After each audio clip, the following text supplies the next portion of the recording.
When you come to me for a lesson, I can make you look really, really good. That's what I'm paid to do. But it's not the way that you get better at tennis. Instead, this is how you get better at tennis. I'm Kirby Bridges with EssentialTennis.com, and today we're going to be talking about the real way to get better at tennis. So what typically happens when students approach tennis pros for lessons is the student comes to us looking for a quick fix, whether it's on your forehand, your backhand, your serve. You want more power, more consistency, more control. Whatever that may be that's ailing you, you come to me and I'm able to assess your swing, diagnose the problem, and send you on your merry way, feeling on top of the world, ready to crush every opponent that ever steps on the opposite side of you and to strike fear in the hearts of many. But it's not really how it works. So today we're going to be talking about how to really get better at tennis. And the answer to that question is progressions. So instead of focusing on a quick fix band-aid for your tennis ailment, progressions are going to be the key to your future overall success. When I'm planning a lesson plan, the very first thing that I am putting into place are shadow swings for my students. Shadow swings can be so helpful to you because it helps you to slow everything down, take out every other factor on court, and only focus on the swing that you're working on. When it comes to shadow swings, all you need to do is take your racket and practice the swing starting at a slow pace, even 10% of your regular swing, in order to really emphasize the technique that you're working on. As you get better and better, you can start focusing on increasing the swing speed all the way up to 100%. The next step in your progression for success are drop feeds.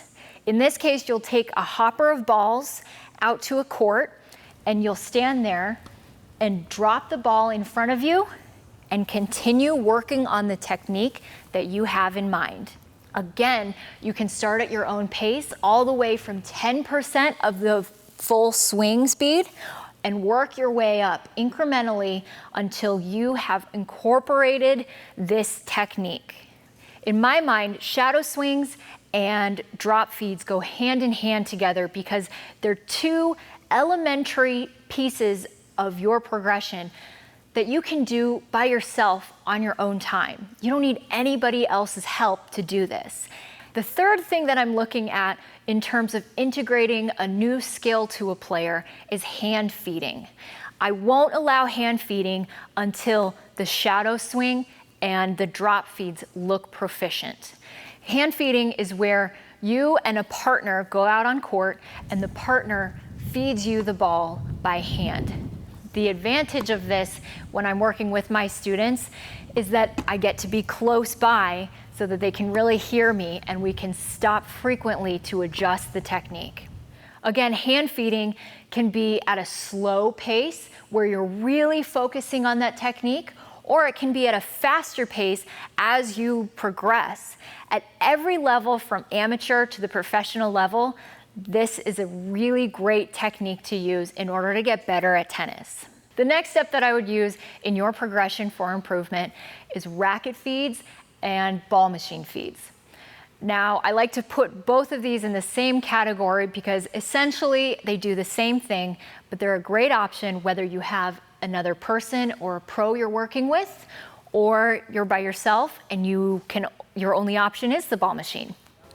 In both situations, it's a great technique to use to be able to work on your technique and integrate your footwork into the patterns that you're using.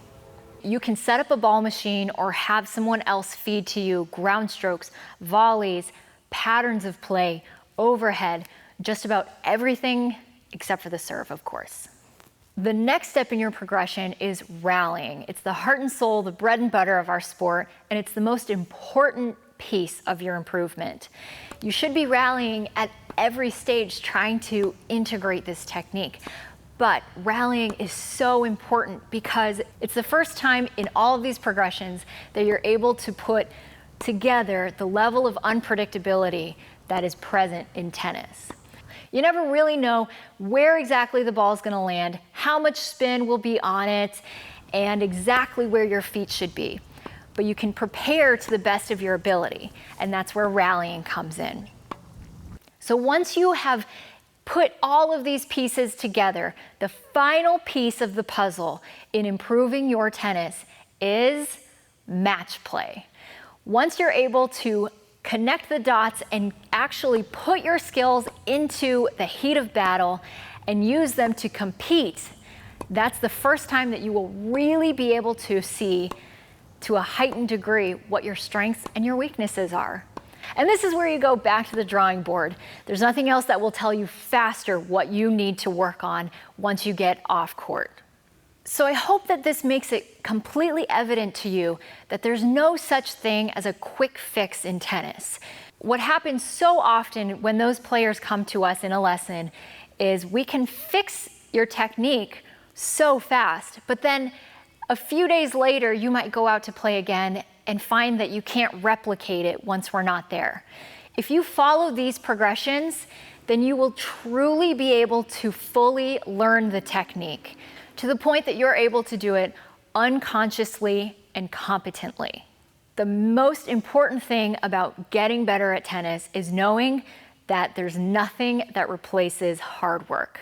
It's going to take a lot of time and a lot of repetitions, but you can do it. You can get better at tennis using the progressions to really learn the sport and all of the skills that come along with it.